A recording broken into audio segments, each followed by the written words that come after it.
Hello everyone, my name is Rahul. तो कुछ दिन पहले मैंने यूट्यूब पे एक पोल किया था। मैंने एक क्वेश्चन पूछा था कि आप किस बैंक के प्रोग्राम के लिए अप्लाई कर रहे हो। तो उसके रिस्पांस में सबसे ज्यादा आईसीआईसी बैंक के बारे में आया था and HDFC and axis bank का सेम रिस्पांस था और स्टिल कंफ्यूज भी 70% था। तो आज उन तीनों ही प्रोग्राम के बारे में हम लोग डिटेल में डिस्कस करेंगे। ये एक कंपैरिजन वीडियो है उस तीनों ही प्रोग्राम के बारे में कि आपको कौन सा ज्वाइन करना चाहिए। तो ये एक डिटेल कंपैरिजन वीडियो है जिसमें हम सारे पॉइंट्स को कंसीडर करेंगे, जैसे कि किस प्रोग्राम में कैरियर ग्रोथ अच्छा है, किसकी सैलरी अच्छी है, किसमें आपको क्या जॉब रोल दिया जाएगा। सारे पॉइंट को हम लोग डिटेल में डिस्कस करेंगे, जिसके बाद आप डिसीजन ले पाओगे कि आपको कौन सा प्रोग्राम ज्वाइन करना चाहिए। और इनमें मैं आपको अपना ओपिनियन भी दूंगा कि आपको इसमें से कोई भी प्रोग्राम ज्वाइन करना चाहिए भी या नहीं। तो पहले इन तीनों ही प्रोग्राम के बारे में बात करते हैं। इन तीनों ही प्रोग्राम में क्या क्या सिमिलरिटीज है, मतलब क्या क्या सिमिलर है, क्या क्या कॉमन चीज है, उसके बारे में पहले हम लोग बात करते हैं। तो ये तीनों ही प्रोग्राम आपका मणिपाल एकेडमी करवाता है। ये तीनों ही जो भी प्रोग्राम है, भले ही बैंक आपका डिफरेंट है, लेकिन सारे प्रोग्राम को मणिपाल एकेडमी ही करवाता है। और इसका जो मोड ऑफ ट्रेनिंग होता है वो आपका फिजिकल ट्रेनिंग होता है, मतलब आपका ऑनलाइन ट्रेनिंग नहीं होता या फिर कोई वर्चुअल ट्रेनिंग नहीं होता। इस तीनों ही प्रोग्राम में आपको फिजिकल ट्रेनिंग होती है, जो कि आपका बेंगलुरु जाके आपका मणिपाल एकेडमी में जाके आपको ट्रेनिंग करनी पड़ती है। और ये तीनों ही प्रोग्राम चार्जेबल है, मतलब इसको करने में आपको फीस पे करनी पड़ती है। कोर्स का फी आपका डिफरेंट है, तो उसके बारे में हम लोग आगे बात करेंगे। और ये तीनों ही प्रोग्राम आपका आईसीआईसी बैंक का पीओ प्रोग्राम, एचडीएफसी बैंक का फ्यूचर प्रोग्राम और एक्सिस बैंक का यंग बैंकर प्रोग्राम, इन तीनों ही प्रोग्राम को करने के बाद आपको बैंक में गारंटेड जॉब मिलती है। ऐसा ये लोग अपने वेबसाइट पे क्लेम करते हैं। जब आप ट्रेनिंग के लिए जाते हो, आपका जो क्लासरूम में ट्रेनिंग होता है उसमें आपको एकोमोडेशन दी जाती है, मतलब आपका जो खाने का खर्चा, रहने का खर्चा, आपको वहीं पे रहने दिया जाता है, वहीं पे आपको खाना प्रोवाइड किया जाता है। तीनों ही प्रोग्राम में सब कुछ सेम रहता है, आपको वहीं से खाना, रहना, सब कुछ प्रोवाइड किया जाता है। और इन तीनों ही प्रोग्राम को करने के लिए आप लोन ले सकते हो या फिर आप सेल्फ फंडिंग भी कर सकते हो। और ट्रेनिंग के दौरान आपको स्टिपेंड भी दी जाती है, मतलब ट्रेनिंग के दौरान आपको सैलरी भी प्रोवाइड की जाती है, वो भी इन तीनों ही बैंक के द्वारा प्रोवाइड की जाती है, मतलब तीनों ही बैंक में आपको स्टिपेंड मिलती है। एंड इन तीनों ही प्रोग्राम में से आप कहीं से भी ट्रेनिंग कर रहे हो, आपका जब कोर्स कंप्लीट हो जाएगा, आपका जब ट्रेनिंग कंप्लीट हो जाएगा, तो आपको कोर्स कंप्लीशन का एक सर्टिफिकेट भी दिया जाएगा, जिसको post graduate diploma in banking कहा जाता है। एंड इन तीनों ही प्रोग्राम को करने के लिए आपको वर्क एक्सपीरियंस कोई रिक्वायर्ड नहीं होता है। अगर आपका वर्क एक्सपीरियंस है तो भी आप इस प्रोग्राम को ज्वाइन कर सकते हो, और अगर आपका कोई वर्क एक्सपीरियंस नहीं है, फ्रेशर हो, फिर भी आप इन तीनों ही प्रोग्राम को ज्वाइन कर सकते हो। और इन तीनों ही प्रोग्राम को करने में पहले आपको टेस्ट देना पड़ता है, और अगर आप टेस्ट को क्लियर करते हैं उसके बाद आपका इंटरव्यू होता है। एंड आपका जो मोड ऑफ लैंग्वेज रहेगा वो आपका इंग्लिश रहेगा, मतलब आपका टेस्ट का लैंग्वेज भी इंग्लिश रहेगा और आपका इंटरव्यू का लैंग्वेज भी इंग्लिश में रहेगा, तीनों ही प्रोग्राम में। एंड जॉब लोकेशन की अगर बात करें तो तीनों ही प्रोग्राम में आपका जॉब लोकेशन फिक्स नहीं रहेगा, मतलब कि आपको आपका होम लोकेशन मिल भी सकता है, आपका नहीं भी मिल सकता है, या आपका स्टेट में भी मिल सकता है या फिर आपको स्टेट से बाहर भी मिल सकता है। मतलब कि पैन इंडिया में जहां भी बैंक का ब्रांच रहेगा, जिसका भी प्रोग्राम आप कर रहे हो, उस बैंक में आपको अपॉइंट कर दिया जाएगा। कोई भी ब्रांच हो सकता है और कहीं भी ब्रांच हो सकता है पैन इंडिया में। और अगर आपको ट्रांसफर लेना है, आपको अपना होम लोकेशन लेना है, तो उसके लिए आपको मिनिमम 2 से 3 साल आपको बैंक में काम करना ही पड़ेगा, उसके बाद ही आप एलिजिबल होते हो ट्रांसफर के लिए। और इन तीनों ही प्रोग्राम करने के बाद आपको जो जॉब रोल रहेगा या फिर आपकी जो रिस्पॉन्सिबिलिटीज रहेगी, उसमें आपका sales, relationship managing and customer service, तीनों ही काम आपको करने पड़ेंगे। और आपका फील्ड विजिट भी रहेगा। और इन तीनों ही प्रोग्राम करने का जो आपका ड्यूरेशन होता है उसमें आपका 1 साल लगता है, मतलब कहीं से भी आप प्रोग्राम कर रहे हो उसका जो ड्यूरेशन रहेगा आपका 12 महीने का रहेगा, 12 मंथ्स का आपका प्रोग्राम होता है। ओके, तो ये सारी सिमिलरिटीज हो गई, इसके बेस पे हम डिसीजन नहीं ले सकते। ये सारी कॉमन चीजें जो तीनों ही बैंक प्रोवाइड करती है, तो इसके ऊपर हम डिसीजन अपना नहीं ले सकते। तो अब बात करते हैं क्या क्या डिससिमिलरिटीज है या फिर क्या क्या इसमें चीजें है जो कॉमन नहीं है, जिसके बेस पे हम लोग को डिसीजन लेना पड़ता है। तो पहले बात करते हैं एलिजिबिलिटी के बारे में। तो इन तीनों ही प्रोग्राम का जो एलिजिबिलिटी क्राइटेरिया है वो डिफरेंट है थोड़ा। आईसीआईसी बैंक का जो एंट्री रिक्वायरमेंट होता है वो आपका ग्रेजुएशन होता है विद 55%, और आपका जो एज लिमिट होता है वो आपका 21 ईयर से लेकर 27 ईयर्स तक होता है। एंड एचडीएफसी का जो एंट्री रिक्वायरमेंट होता है वो आपका ग्रेजुएशन होता है विद 50% होता है, और इसमें आपका एज रिक्वायरमेंट 21 ईयर से लेकर 28 ईयर्स तक होता है। और एक्सिस बैंक का जो एंट्री रिक्वायरमेंट होता है वो सबसे बेटर है। इसका जो एंट्री रिक्वायरमेंट होता है उसमें आपका ग्रेजुएशन में 50% होना चाहिए या फिर आपका पोस्ट ग्रेजुएशन में 50% होना चाहिए, और जो एज लिमिट होती है आपका 35 ईयर्स तक होता है। तो एंट्री रिक्वायरमेंट के मामले में एक्सिस बैंक का प्रोग्राम बेस्ट है, क्योंकि इसमें आप 35 ईयर्स तक अप्लाई कर सकते हो। और साथ ही साथ अगर आपका मास्टर्स किया हुआ है, अगर आप पोस्ट ग्रेजुएट हो, फिर भी आप इसमें अप्लाई कर सकते हो। जैसे कि आईसीआईसी बैंक में आपका पोस्ट ग्रेजुएट को नहीं लिया जाता है, अगर आपका मास्टर डिग्री है तो आपको नहीं लिया जाएगा, सिर्फ बैचलर्स के लोग ही इसमें अप्लाई कर सकते हैं। लेकिन एक्सिस बैंक में ग्रेजुएट एंड पोस्ट ग्रेजुएट दोनों ही अप्लाई कर सकते हैं। ओके, जो दूसरा डिफरेंट है वो आपका असेसमेंट फी के बारे में है। HDFC bank and axis bank में आपको अप्लाई करने के लिए आपको फी पे करनी पड़ती है, लेकिन आईसीआईसी बैंक में अप्लाई करने के लिए आपको कोई भी फी पे नहीं करनी पड़ती है, आपका फ्री होता है। एचडीएफसी बैंक में अप्लाई करने के लिए आपको 550 रुपए पे करने पड़ते हैं असेसमेंट फी के लिए, और आपका एक्सिस बैंक में आपको 100 रुपए पे करने पड़ते हैं असेसमेंट फी के लिए। वहीं आपका आईसीआईसी बैंक में कोई फी पे नहीं करने पड़ते, ये आपका फ्री ऑफ कॉस्ट होता है, लेकिन ऑफकोर्स ट्रेनिंग में आपको पैसे देने पड़ते हैं। ओके, तीसरा जो पॉइंट है आपका कोर्स फी के बारे में। तीनों प्रोग्राम को करने में अलग अलग कोर्स के फी लगते हैं, मैं आपको बताता हूँ। एचडीएफसी बैंक के प्रोग्राम को करने में आपका जो कोर्स का फी लगता है, मतलब जो टोटल आपका फीस होता है वो 2,57,000 रुपए होता है, 2.57 लाख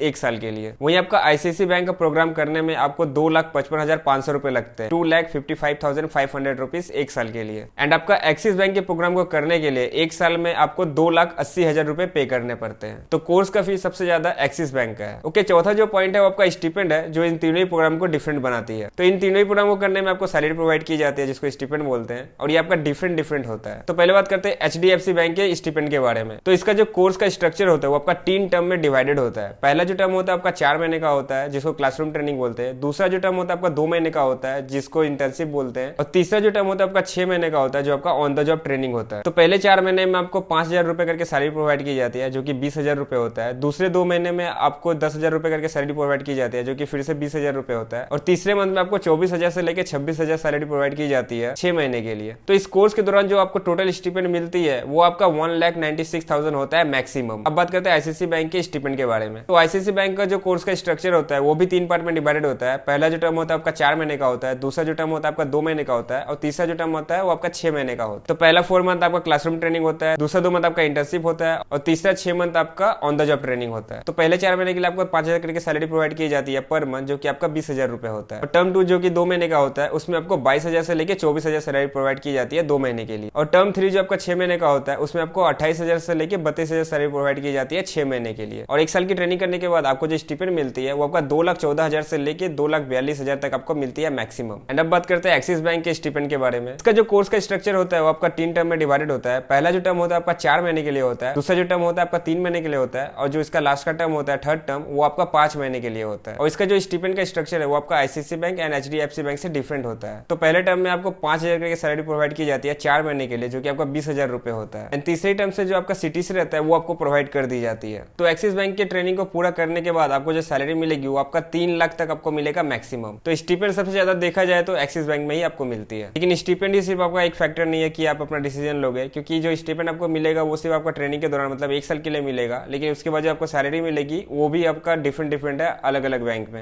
अब बात करते हैं सैलरी के बारे में। कोर्स को कंप्लीट करने के बाद आपका जो CTC रहेगा किस बैंक में कितना रहेगा। तो पहले बात करते हैं HDFC बैंक के बारे में। तो HDFC बैंक के प्रोग्राम को करने के बाद आपका जो CTC रहेगा वो आपका 5.59 लाख रहेगा per annum. And ICICI bank में जो आपका CTC रहेगा वो आपका 5 lakh to 5.5 lakh per annum आपका रहेगा। एंड एक्सिस बैंक के प्रोग्राम को करने के बाद जो आपका CTC रहेगा वो आपका 4.42 लाख पर एनम रहेगा। तो एक्सिस बैंक में आपको स्टिपेंड तो सबसे ज्यादा मिलती है, लेकिन कोर्स कंप्लीट होने के बाद आपको सैलरी सबसे कम मिलती है। तो इसका जो CTC आपका 4.42 लाख रहता है पर एनम। तो अब बात करते हैं रैंकिंग के बारे में। आपका जो HDFC बैंक है वो आपका इंडिया में टॉप 1 पे आता है, मतलब वो नंबर 1 पे आता है। एंड आपका जो ICICI बैंक है वो आपका 2nd नंबर पे आता है HDFC के बाद। एंड एक्सिस बैंक जो है वो आपका 3rd नंबर पे आता है, HDFC, ICICI, एंड उसके बाद आपका एक्सिस बैंक आता है। ओके, तो ये जो कुछ फैक्टर्स थी वो डिफरेंट बनाता है इस प्रोग्राम को। तो अब बात करते हैं कि आपको कौन सा ज्वाइन करना चाहिए। तो अगर आपका एज 27 या 28 ईयर्स के अबव है तो फिर तो आपके लिए HDFC बैंक और ICICI बैंक है ही नहीं, आपको सिर्फ एक ही ऑप्शन मिलता है एक्सिस बैंक का। तो आप एक्सिस बैंक के लिए अप्लाई कर सकते हो। एंड अगर आपको ग्रेजुएशन में परसेंटेज कम है, आपका 55% नहीं है, तो आप ICICI बैंक में नहीं अप्लाई कर पाओगे। आपके पास HDFC बैंक का ऑप्शन है, वो भी 50% पे लेता है। तो आपके पास 2 ऑप्शन बचता है। अगर आपका ग्रेजुएशन में परसेंटेज 55% से कम है तो आप HDFC बैंक या फिर एक्सिस बैंक को कंसीडर कर सकते हो। साथ ही साथ अगर आपका HDFC बैंक में परसेंटेज भी कम है और आपका एज लिमिट भी 28 ईयर्स के अबव है, तो फिर आपके पास एक ही ऑप्शन बचता है एक्सिस बैंक का। तो फिर आप इन दोनों प्रोग्राम के बारे में मत सोचो, आप एक्सिस बैंक के प्रोग्राम को ज्वाइन कर सकते हो। तो अगर कोर्स फी को कंसीडर करते हैं तो इस तीनों ही बैंक का जो कोर्स का फी होता है वो ऑलमोस्ट सेम ही है, थोड़ा डिफरेंट है। ICICI बैंक का जो आपका कोर्स का फी है वो आपका 2,55,500 रुपए है, और HDFC बैंक का जो कोर्स का फी है आपका 2,57,000 रुपए, जो कि ऑलमोस्ट सेम ही है ICICI बैंक के PO प्रोग्राम से। एंड एक्सिस बैंक का जो कोर्स का फी है आपका 2,80,000 रुपए है। एंड कोर्स के बाद जो आपका CTC होगा वो सबसे बड़ा फैक्टर होता है आपका डिसीजन लेने में। तो HDFC बैंक और ICICI बैंक का जो सैलरी है आपका जो कोर्स कंप्लीट होगा तो CTC जो आपका रहेगा वो ऑलमोस्ट सेम ही रहेगा। ICICI बैंक का मैक्सिमम 5.5 लाख पर एनम है, एंड HDFC बैंक का 5.59 लाख पर एनम है, जो कि 5,60,000 रुपए के आसपास होता है, जो कि ऑलमोस्ट सेम ही है। लेकिन एक्सिस बैंक का सबसे कम है, ये आपका 4.42 लाख पर एनम है। तो सिर्फ स्टिपेंड को कंसीडर नहीं कर सकते हैं, क्योंकि एक्सिस बैंक में जो आपका स्टिपेंड मिलता है सबसे ज्यादा होता है। लेकिन हमारा टारगेट सिर्फ 1 साल का नहीं है कि हमने ट्रेनिंग किया उसमें आपको कितना स्टिपेंड मिलता है। असली सिचुएशन आपका जब ट्रेनिंग कंप्लीट हो जाएगा उसके बाद स्टार्ट होता है, क्योंकि आप लॉन्ग टर्म के लिए बैंक को ज्वाइन करोगे। तो आपका 4.42 लाख अगर CTC है तो आपको कंपैरिजन करोगे अगर HDFC और ICICI बैंक से, तो आपको हर साल के आपको 1 लाख रुपए कम मिल रहे हैं। तो अगर मैं आपको अपना ओपिनियन दूं तो आपका जो फर्स्ट प्रायोरिटी होना चाहिए वो आपका HDFC बैंक या फिर ICICI बैंक होना चाहिए। उसके बाद जो आपका होगा वो आपका एक्सिस बैंक होना चाहिए। जैसे कि मैंने पहले बताया कि अगर आपका एज निकल चुका है और आपका अगर परसेंटेज मीट नहीं कर रहा है तो फिर आपके लिए एक्सिस बैंक ही बचता है, तभी आप उस बैंक के प्रोग्राम को ज्वाइन कीजिए। अदरवाइज आपका एज 27 या 28 ईयर्स है तो आप अभी एक्सिस बैंक के प्रोग्राम के लिए मत जाओ। आपके पास 2 ऑप्शन बचते हैं, HDFC बैंक का एंड ICICI बैंक। एंड अगर आपका परसेंटेज भी 55% के अबव है तो आपके पास 2 ऑप्शन है, ICICI बैंक का एंड HDFC बैंक का। तो उसमें से आप कोई भी ज्वाइन कर सकते हो। कोर्स स्ट्रक्चर, सैलरी स्ट्रक्चर, आपका CTC एंड आपका जो सर्टिफिकेट मिलता है वो, एंड रैंकिंग के पॉइंट ऑफ व्यू से भी देखा जाए तो दोनों बैंक 1 और 2 नंबर पे आते हैं, तो इन दोनों में से आप कोई भी ज्वाइन कर सकते हो। इन तीनों ही प्रोग्राम के ऊपर मैंने सेपरेट वीडियोस भी बनाया है डिटेल में, तो उसका लिंक मैं डिस्क्रिप्शन में दे दूंगा, आप वहां से जाके तीनों ही प्रोग्राम को सेपरेटली चेक कर सकते हो। ओके, तो अब बात करते हैं कि आपको अप्लाई किसमें करना चाहिए। तो आप तीनों के लिए अप्लाई कर सकते हो, जो आपको ठीक लगे आप उसमें जा सकते हो। बट मैं जो पहले आपको सजेस्ट करूंगा आप आईसीआईसीआई बैंक के लिए अप्लाई कीजिए, क्योंकि इसको अप्लाई करने के लिए आपको कोई फीस नहीं लगते हैं। तो अगर आप रेडी नहीं हो तो आप इस पे अप्लाई कर सकते हो। इसमें आप टेस्ट दे सकते हो, आप एक्सपीरियंस ले सकते हो, आप इंटरव्यू दे सकते हो, आपको पता चल जाएगा कि कैसे क्वेश्चन आते हैं, टेस्ट में किस टाइप के क्वेश्चन आते हैं। तो उसके बाद अगर जब आप रेडी हो जाओगे तो फिर आप एक्सेस के लिए अप्लाई कर सकते हो। उसका आपका 100 रुपए फी है, तो आप देके उसको भी क्लियर कर सकते हो। उसके बाद अगर आपको लगता है कि आप रेडी हो, आप एग्जाम क्रैक कर सकते हो, तो आप एचडीएफसी में भी अप्लाई कर सकते हैं। उसका जो 550 रुपए फी है, तो अगर आपको लगता है कि आप उसको भी क्रैक कर लोगे तो आप उसको भी अप्लाई कर सकते हो। तो एंड ग्रेड एंड डेसिग्नेशन की अगर बात करें तो एचडीएफसी में जो आपको ग्रेड दिया जाएगा आपका डिप्टी मैनेजर का होगा, और आईसीआईसीआई बैंक में भी जो आपको ग्रेड दिया जाएगा वो भी डिप्टी मैनेजर का होगा,